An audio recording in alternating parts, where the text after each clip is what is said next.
Welcome to Storytellers Anthropology. The topic is cyber ethnography. Hello everyone, hope you all are doing well. Today we are about to discuss about cyber ethnography. Introduction. Cyber ethnography, also known as virtual, digital or online ethnography, is an anthropological research method that adapts traditional ethnographic techniques to study cultures and communities formed through computer mediated interactions. Instead of a physical field site, researchers immerse themselves in virtual environments like chat rooms, forums, and social media to observe and understand online social behaviors, networks, and cultural identities. The goal is to provide a thick description of these digital spaces, analyzing how people form social groups and establish meaning online. Cyber ethnography emerged as a methodological extension of classical anthropological ethnography, which traditionally focused on face-to-face observation and immersion in a physical field site. In cyber ethnography, the field site shifts to online environments, social media platforms, forums, multiplayer games, and other virtual spaces where culture is constructed and enacted through technologically mediated interactions. Introduction is ongoing. Cyber ethnography, also known as online ethnography, virtual ethnography, or digital ethnography, is a qualitative research method that adapts traditional ethnographic techniques to study cultures and communities that form in online environments. It involves researchers immersing themselves in cyberspace by observing and participating in virtual communities, analyzing digital interactions, and gathering data from sources like forums, blogs, social media, and online interview to understand the social dynamics and cultural norms of these digital spaces.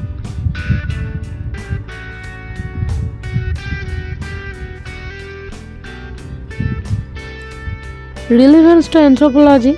Cyber ethnography is crucial in modern anthropology for understanding how digital technologies reshape human interactions, community dynamics, and cultural practices.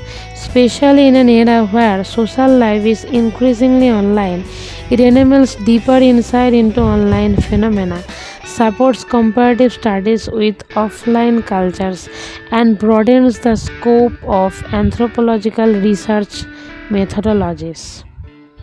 Key aspects of cyber ethnography: reimagining the field. The traditional anthropological concept of a physical field site is replaced by online spaces where digital traces of human activity are abundant. Immersion and observation. Researchers participate in and observe online communities, engaging in activities like reading blogs, joining forums, and using chat rooms to understand their dynamics firsthand. Focus on online social interaction. The method explores how individuals interact, build social networks, and form cultural identifiers within digital contexts. Methodological adaptations. While rooted in classic ethnography, cyber ethnography adapts the methodology for the unique characteristics of online environments. Data collection. Data is gathered from various computer mediated communication platforms. Key applications and goals. Understanding digital cultures. It offers insights into the social and cultural conditions that shape online life. Studying online communities. Researchers analyze the formation and dynamic of various online groups, from niche subreddits to large online learning communities. Exploring identify formation. Cyber ethnography investigates how people construct and express their identities in digital spaces. Examining the impact of technology. The method is used to understand how digital technologies influence human behavior and social structures, especially in areas like learning and education.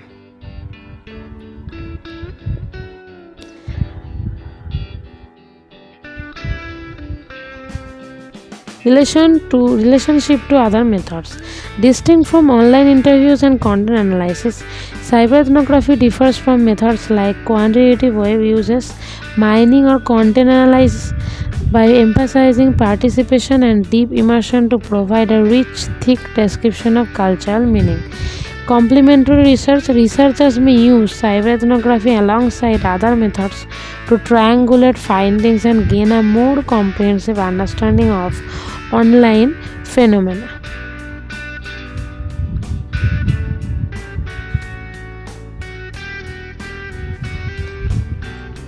Advantages and scope. Cyberethnography transcends geographical boundaries, providing access to global communities and diverse cultural expressions found only in digital spaces. It can be more cost effective and flexible than traditional fieldwork, offering researchers a unique lens to study phenomena such as digital subcultures, online identity formation, social norms, and the influence of technology of human socialization. Challenges and ethical consideration. Researchers must navigate issues of anonymity, privacy, and consent when engaging with online subjects. Digital environments pose unique ethical challenges regarding data use and representation. Cyberethnographers also continually adapt their methods due to the evolving nature of digital platforms and cultures.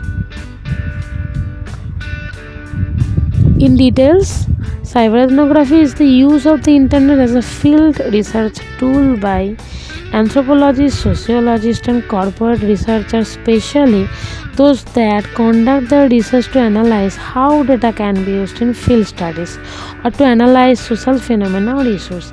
Cyberethnography is a way of conducting ethnographic fieldwork grounded in internet and online studies. It includes ethnographics based on conventional field research techniques but incorporates some analysis and prediction of how the data will be used. The use of data on the internet can be considered a specific type of fieldwork that is regarded as cyberethnography. An essential aspect of the methods is that online social networks support research. These have the same characteristics as a conventional social network that one can use to gather data. Online researchers have access to the same network infrastructure that other members of the network use and can discover significant patterns of community interaction that conventional. The range of methodologies. Ethnographers have approached the study of the internet in a range of different ways. A variety of terms refers to various formulations of methodological approaches to cyberethnography. Many of these seek to maintain their own dialogue with the established tradition of ethnography. Each formulates its relation to the established anthropological tradition in different and sometimes inconsistent ways. Some think that ethnographies conducted online involve a distinctive methodological approach. Others think that cyberethnography is not a distinctive form of ethnography, although researching the internet ethnographically forces us to reflect on fundamental assumptions and concepts of ethnography. Method choices need to be directly adapted to the kind of questions a researcher seeks to answer. The main advantage of cyberethnography reside in the scope and scale of the available data. Other advantages include seeking input directly from participants. For example, posting raw field notes on a blog and allowing participants to leave comments can provide transparency. Cyberethnography also allows for a variety of data collection types and including audiovisual formats, also on websites and social networks and forums. The advantages of cyberethnography. The advantages of cyberethnography are many. Firstly, it is accessible to scholars in developing countries that have no or few libraries. Cyberethnography allows researchers to find such information as chats on Facebook, shared photos, and discussions in online forums.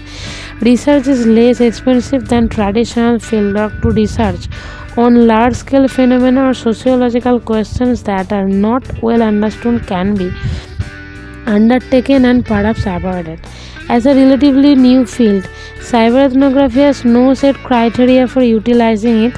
This means that researchers can develop and adapt their methods in unique ways. Cyberethnography often uses techniques and means of analysis familiar to anthropologists. Sometimes, however, researchers can consider how a user's voice and personal computer-based activities can be used to structure research. Also, some methods that one might consider non-anthropological, such as research engines and automated content analysis, can be viewed in the context of cyberethnography. To conclude, the cyberethnographic methodology has a lot to offer the fields in which it is being used. It can help researchers, practitioners, and others better understand a new phenomenon. Limitations. One of the main disadvantages of online ethnography is the need for the ethnographer to possess certain technology-based skills. Some studies might only require elementary computer skills, but others may require advanced knowledge of technologies and tools such as web-based applications, analytical tools, and computer programming. The development of such technologies tends to grow faster than the methodology literature. Thus, there is little consensus on how to best collect and analyze new media data. The temporal nature of online data can also be an issue. Cyberethnographers might ask, what is data of the present? Robinson 2011 states that in cases such as YouTube videos and subsequent comments, the present cyber reality may be interpreted as a continual accumulation of all past input by members or participants.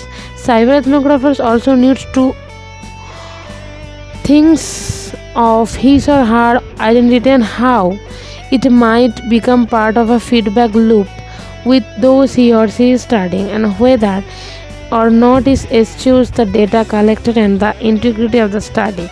Thus, there is a need for cyberethnographers to be particularly flexible and reflective in their practice of ethnography.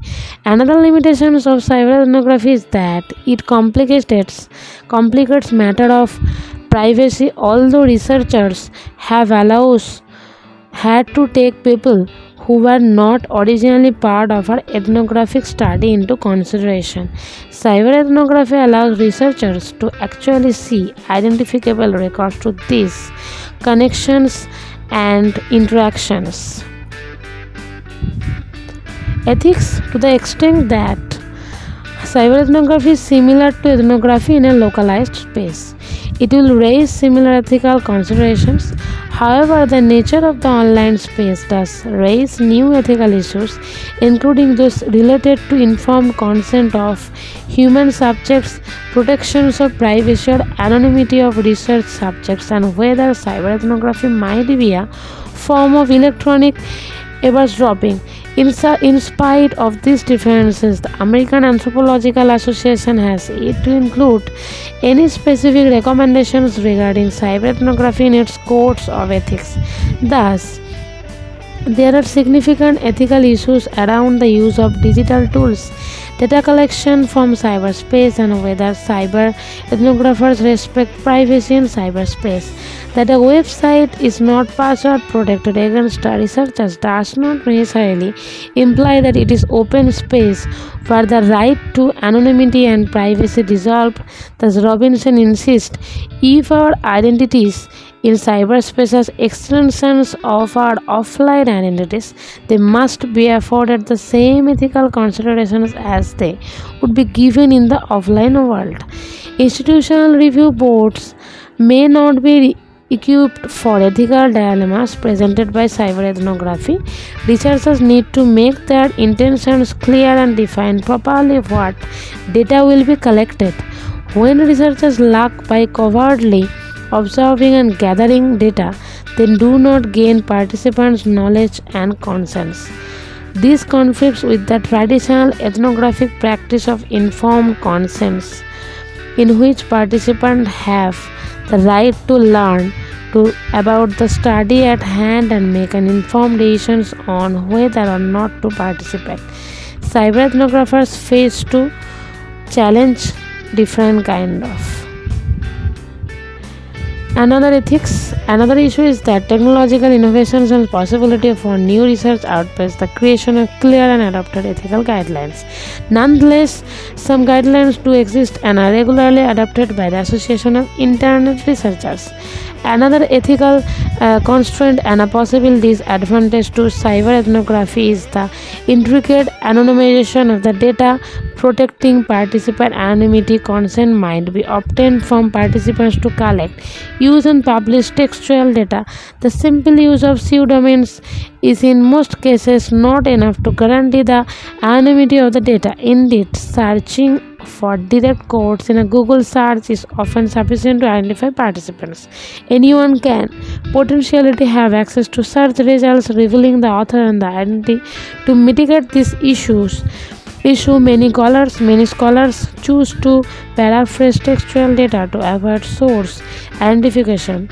Thus, ethical concerns must be re-examined in light to new technologies for both subjects and research alike.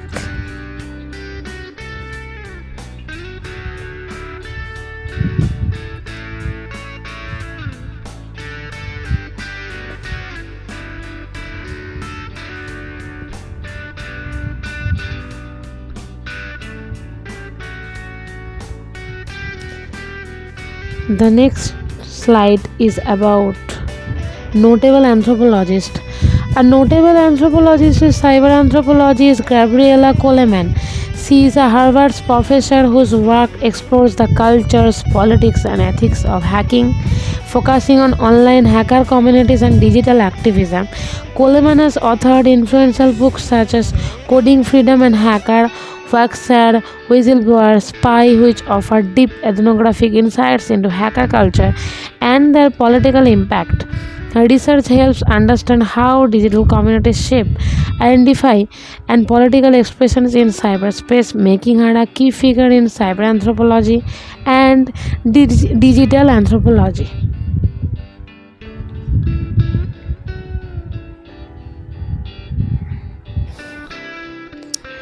This is the picture of Gabriella Coleman.